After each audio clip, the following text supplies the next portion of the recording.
नमस्कार मित्रांनो, आज आपण GNM third year community health नर्सिंगच्या परीक्षेत वारंवार विचारल्या जाणाऱ्या लॉंग आन्सर आज आपण अगदी सोप्या मराठी भाषेत समजून घेणार आहोत। हे प्रश्न मागील अनेक वर्षाच्या प्रश्नपत्रिकेमध्ये विचारले गेलेले आहेत, त्यामुळे हे प्रश्न परीक्षेसाठी खूप महत्त्वाचे आहे। त्यामुळे तुम्हाला मी त्याचे आन्सर घेऊन आलेले आहेत।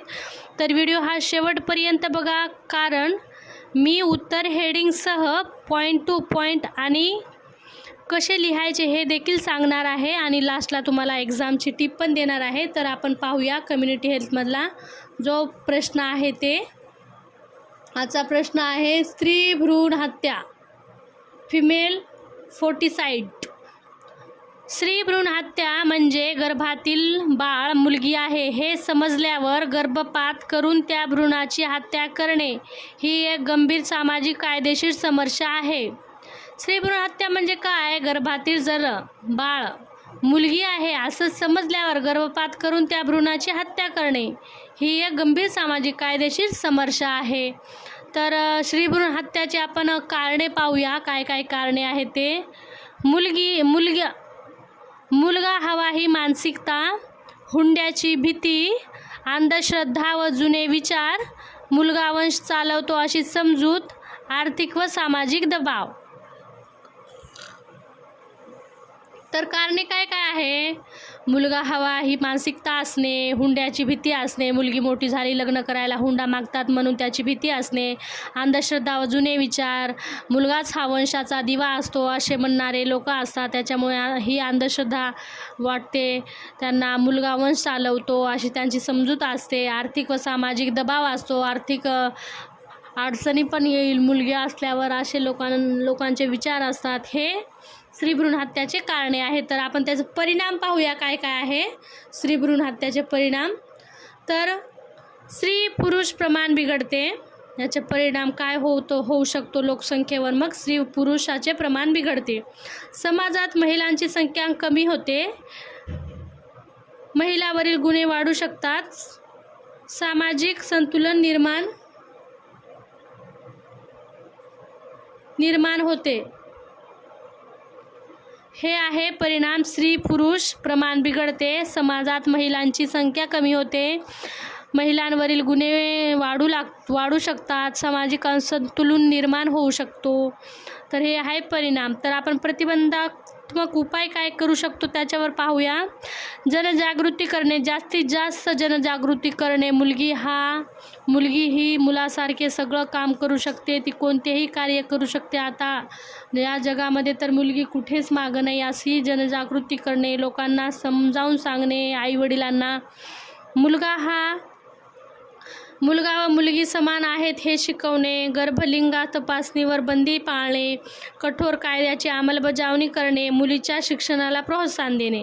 तर प्रतिबंधक उपायासाठी आपण जास्तीत जास्त मुलीच्या शिक्षणाला काय केलं पाहिजे? प्रोत्साहन दिलं पाहिजे। आणि कठोर कायद्याची अंमलबजावणी म्हणजे जी गर्भलिंग करतात ना त्यावर कठोर कायद्याची अंमलबजावणी केलीच पाहिजे। गर्भलिंग तपासणीवर बंदी पाळणे आणि जे शासनाचे निर्णय आहे ना त्याच्यावर कायद्याची अंमलबजावणी करून बंदी पाळणे हा कायदा केलाच पाहिजे। भारतामध्ये गर्भलिंग तपासणी व स्त्री भ्रूण हत्या रोखण्यासाठी PCPNDT कायदा ॲक्ट 1994 मध्ये लागू झाला आहे। तर हे आहे स्त्री भ्रूण हत्याची माहिती। एवढे पॉईंट लिहिले ना 5 मार्क भेटतं। याच्यामध्ये आपण कारणे पाहिलेत, त्याचे परिणाम पाहिलेत, प्रतिबंधात्मक उपाय पाहिलेत, हे घोषवाक्य आहे मुलगी वाचवा देश वाचवा, बेटी बचाओ बेटी पढाओ। तर आता पुढे पाहूया आपण पुढचा प्रश्न आपला। मतिमंदपणा हा पण बऱ्याच वेळा एक्झाममध्ये प्रिव्हियस पेपरमध्ये पाहण्यात आलेला आहे। तर मतिमंदपणा म्हणजे काय पाहूया आपण। मेंटल रिटार्डेशन, मतिमंदपणा म्हणजे व्यक्तीचे बौद्धिक क्षमता व शिकण्याची क्षमता सामान्य व्यक्तीपेक्षा कमी असणे, अशा मुलांना शिकवणे, समजवणे, बोलणे व दैनंदिन कामे करण्यास अडचण येतात। मतिमंदपणा म्हणजे काय? व्यक्तीची बौद्धिक क्षमता व शिकण्याची क्षमता सामान्य व्यक्तीपेक्षा कमी असणे अशा मुलांना शिकवणे, समजवणे, बोलणे व त्यांना दैनंदिन कामे करण्यास अडचण येतात. यालाच काय म्हणतात? मतिमंदपणा. आपण मतिमंदपणाचे कारणे पाहूया काय काय आहे. नंबर 1 कारण आहे गर्भावस्थेतील संसर्ग. गर्भामध्ये बाळ असताना त्याला काही संसर्ग होणे.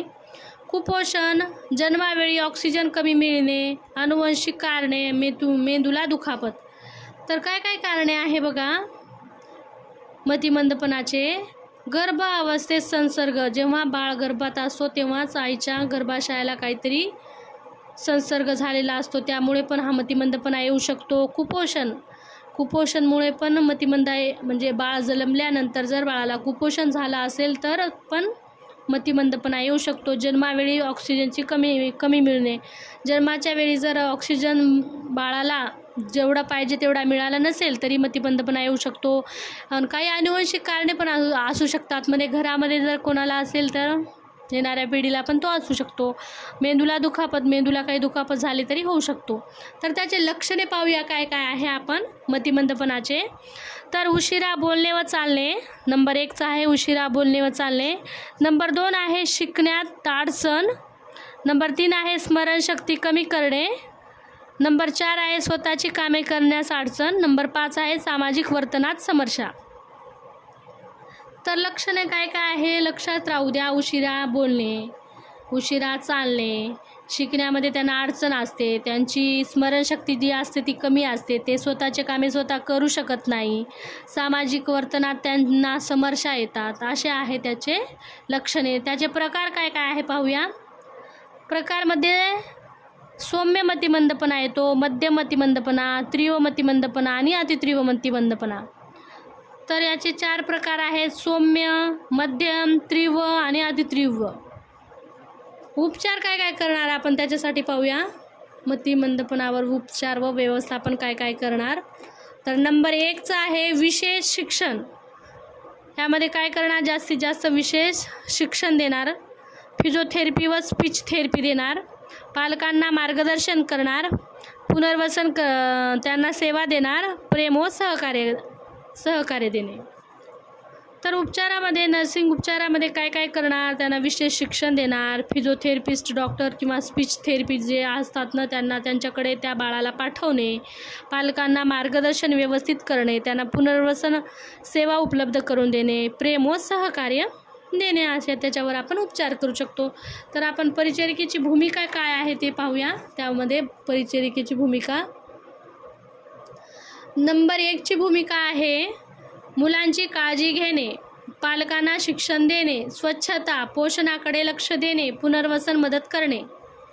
तर परिचारिकेची भूमिका काय काय आहे. मुलांची काळजी घेणे, व्यवस्थित मुलांची काळजी घेणे, त्यांना काय हवं आहे ते व्यवस्थित प्रकारे त्यांना त्यांच्या जे हावभावातून बोलतात की ते तोंडाने बोलतात तसं पाहून त्यांची व्यवस्थित काळजी घेणे, पालकांना शिक्षण देणे की याला जास्तीत जास्त प्रेम द्या, यांना जास्तीत जास्त प्रेमाची गरज असते, असं पालकांना शिक्षण देणे. स्वच्छता व पोषणाकडे लक्ष द्या, त्यांना जास्तीत जास्त स्वच्छ ठेवा, त्यांचा आहाराकडे जास्त लक्ष द्या, पुनर्वसनास मदत करणे आणि त्यांना पुनर्वसन कसं करायचं हे त्यांना पालकांना व्यवस्थित प्रकारे समजून सांगणे. मतिमंदपणा मुलांनाही प्रेम, शिक्षण आणि आधाराची गरज असते. बघा, मतिमंद मुलं जे असतात त्यांना पण प्रेमाची, शिक्षणाची व आधाराची गरज असते. तर आपण मतिमंदपणा याच्यामध्ये काय काय पाहूया. मतिमंदपणामध्ये आपण पहिलं कारणे पाहिले, कारणानंतर आपण त्याचे लक्षणे पाहिले, लक्षणेनंतर त्याचे प्रकार पाहिले, नंतर आपण उपचार व व्यवस्थापन काय काय पाहिले ते पाहिलं आणि परिचारिकेची भूमिका पाहिली. हे खूप इम्पॉर्टंट प्रश्न आहे. बऱ्याच प्रश्नपत्रिकेमध्ये प्रश्न आलेला आहे हा प्रिव्हियस इयर पेपरमध्ये. आपण आता पुढचा प्रश्न पाहूया. योग्य जोडपी पण बऱ्याच वेळा एक्झाममध्ये हा प्रश्न आलेला आहे. योग्य जोडपी म्हणजे काय पाहणार आहोत आपण. योग्य जोडपी म्हणजे विवाह, मैत्री किंवा नातेसंबंधासाठी एकमेकांना समजून घेणारी आणि जबाबदार किशोरवयीन मुलं-मुली. योग्य जोडपी म्हणजे काय, विवाह, मैत्रीण किंवा नातेसंबंधासाठी एकमेकांना समजून घेणारी आणि जबाबदार किशोरवयीन मुलं मुली यांना काय म्हणतात? सुयोग्य जोडपी म्हणतात यांना. विवाहानंतर जे एकमेकाला समजून आणि चांगल्या प्रकारे आपली जी जबाबदारी आहे ती पार पाडतात त्याला सुयोग्य जोडपी असे म्हणतात. सुयोग्य जोडपीचे वैशिष्ट्य काय काय आहे ते पाहूया. नंबर 1 आहे एकमेकांचा आदर करणे, विश्वास आणि प्रामाणिकपणा असणे, वाईट सवयीपासून दूर राहणे, शिक्षण व करिअरला महत्त्व देणे, जबाबदारीची जाणीव असणे, एकमेकांना सहकार्य करणे, अडचणीच्या वेळी मदत करणे, परस्पर आदर ठेवणे. तर याचे वैशिष्ट्य काय आहे सुयोग्य जोडपीचे? एकमेकांचा आदर करणे, एकमेकाला समजून घेणे, एकमेकाच्या ज्या गोष्टी आहे एकमेकांना सांगणे आणि विश्वास आणि प्रामाणिकपणा असणे, त्यांच्यामध्ये विश्वास आणि प्रामाणिकपणा असणे खूप गरजेचं असते. वाईट सवयीपासून दूर राहणे, जसे की धूम्रपान करणे, मद्यपान करणे अशा गोष्टीपासून दूर राहणे, शिक्षण व करिअरला महत्त्व देणे, जास्तीत जास्त शिक्षणाला महत्त्व देणे आणि जबाबदारीची त्यांना जाणीव असणे, कारण की आपल्यावर ह्या व्यक्तीची जबाबदारी आहे याची त्यांना जाणीव असणे, एकमेकांना सहकार्य करणे, अडचणीच्या वेळी मदत करणे, एकमेकांना सहकार्य करणे, मिळून मिसळून राहणे, काही अडचण एकमेकांना जर आली असेल तर समजून सांगणे, समजून घेणे, अशा प्रकारे मदत करणे एकमेकांना आणि परस्पराचे आदर ठेवणे. म्हणजे इतरांपुढे पण काही गोष्टी जर कोणी बोलत असेल तरी त्यांचा परस्पर आदर ठेवणे गरजेचं आहे. तर पुढे पाहूया आपण. किशोरवय हा मुलं मुलींच्या शारीरिक, मानसिक आणि सामाजिक विकासाचा महत्त्वाचा काळ असतो. या वयात योग्य मैत्री, चांगले वर्तन आणि जबाबदारी समजणे आवश्यक असते. योग्य विचारसरणी व परस्पर आदर असणारी मुलं मुली म्हणजेच योग्य जोडपी. किशोरवय हा मुलं मुलींच्या शारीरिक व मानसिक आणि सामाजिक विकासाचा महत्त्वाचा काय आहे? काळ असतो. या वयात योग्य मैत्रीण, चांगली वर्तन आणि जबाबदारी समजणे आवश्यक असते. योग्य विचारसरणी व परस्पर आदर असणारी मुलं मुली म्हणजे सुयोग्य जोडपी. याच्यामधून आपल्याला निष्कर्ष काय भेटते ते पाहूया. योग्य जोडपी समाजात चांगले उदाहरण निर्माण करतात. त्यांच्यात प्रेम, समजूतदारपणा, आदर आणि विश्वास असल्यामुळे त्यांचे नाते मजबूत राहते. तर निष्कर्ष काय? योग्य जोडपी हे समजूतदारपणा असतो त्यांच्यामध्ये विश्वास असतो, यांचे नाते काय असतात? मजबूत असतात. तर आपण सुयोग्य जोडपीमध्ये एवढंच पाहिलं. सुयोग्य जोडपी काय आहे, सुयोग्य जोडपीचे वैशिष्ट्य काय आहे आणि त्याचा निष्कर्ष. आता आपण पुढचा प्रश्न पाहूया. पुढचा प्रश्न आहे व्यावसायिक आरोग्य. व्यावसायिक आरोग्य म्हणजे काय? व्यक्ती ज्या ठिकाणी काम करते त्या कामाच्या ठिकाणी तिचे शारीरिक, मानसिक आरोग्य सुरक्षित ठेवण्यास व्यावसायिक आरोग्य असे म्हणतात. कामगारांना कामामुळे होणारे आजार, अपघात व धोके टाळणे हा व्यावसायिक आरोग्याचा मुख्य उद्देश आहे. तर व्यावसायिक आरोग्य म्हणजे काय?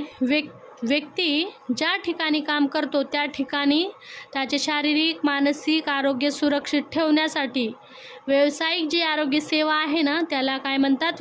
व्यावसायिक आरोग्य सेवा म्हणतात. कामगारांना कामामुळे होणारे आजार, अपघात, धोके टाळणे हे व्यावसायिक आरोग्याचे काय आहे? मुख्य उद्देश आहे. तर व्यावसायिक आरोग्याचे उद्देश काय काय आहे पाहूया.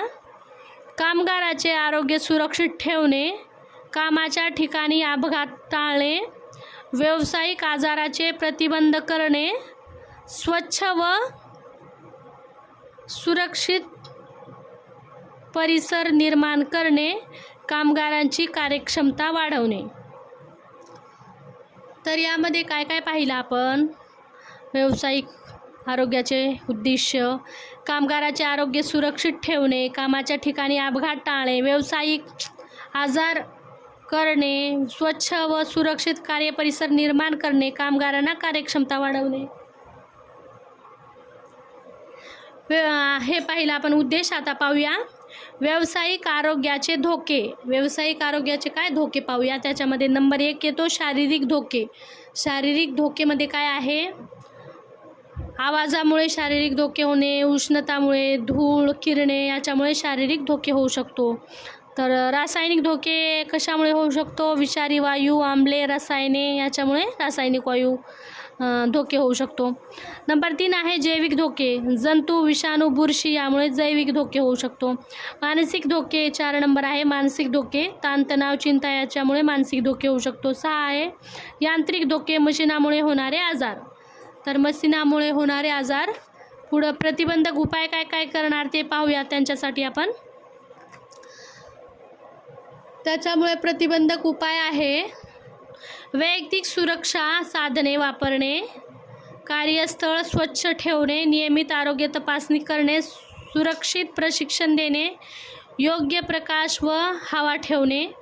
तर प्रतिबंधक उपाय काय आहे? वैयक्तिक सुरक्षा साधने वापरणे, कार्यस्थळ स्वच्छ ठेवणे, नियमित आरोग्य तपासणी करणे, सुरक्षित प्रशिक्षण देणे, योग्य प्रकाश व हवा ठेवणे. तर हे झालं त्याच्यावर आपण प्रतिबंधक उपाय. आणि निष्कर्ष काय लिहिणार त्याच्यामध्ये आपण?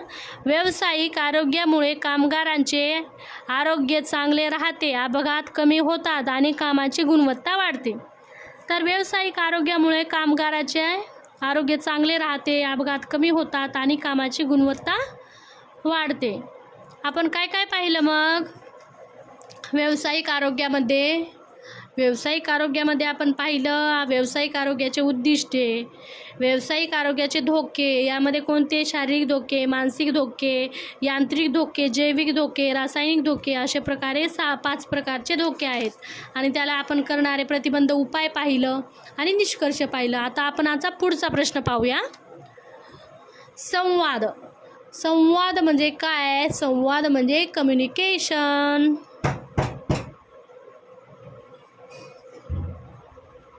संवाद म्हणजे 2 किंवा अधिक व्यक्तींमध्ये माहिती, विचार, भावना किंवा संदेशाची देवाणघेवाण करण्याची प्रक्रिया होय. संवाद म्हणजे काय? 2 किंवा अधिक व्यक्तींमध्ये माहिती, विचार, भावना किंवा संदेशाची देवाणघेवाण करण्याची प्रक्रिया होय. जेव्हा 2 किंवा अधिक व्यक्ती एकमेकात संभाषण, काही गोष्टी असेल तर भाषण करतात, त्याला काय म्हणतात? कम्युनिकेशन. संवादाचे प्रकार पाहूया. संवादाचे प्रकार किती आहे? संवादाचे प्रकार 3 आहे. मौखिक संवाद म्हणजे बोलून माहिती देणे.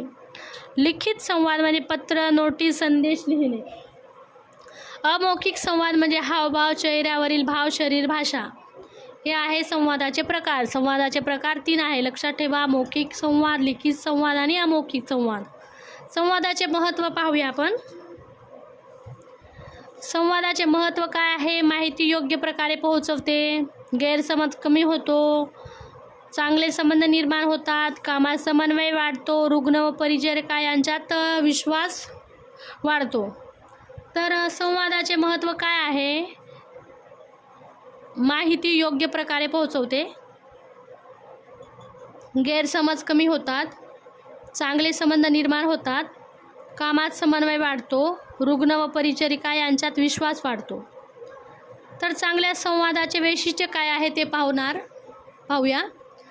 चांगल्या संवादाचे वैशिष्ट्य नंबर 1 आहे स्पष्टता, नम्रता, लक्षपूर्वक ऐकणे, योग्य भाषा वापरणे आणि आत्मविश्वास. तर चांगल्या संवादाचे वैशिष्ट्य काय आहे? स्पष्टता, नम्रता, लक्षपूर्वक ऐकणे, योग्य भाषा वापरणे आणि आत्मविश्वास.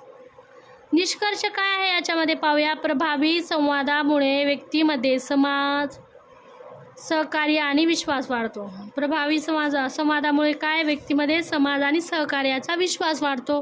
तर आपण संवादमध्ये काय काय पाहिलं ते पाहूया.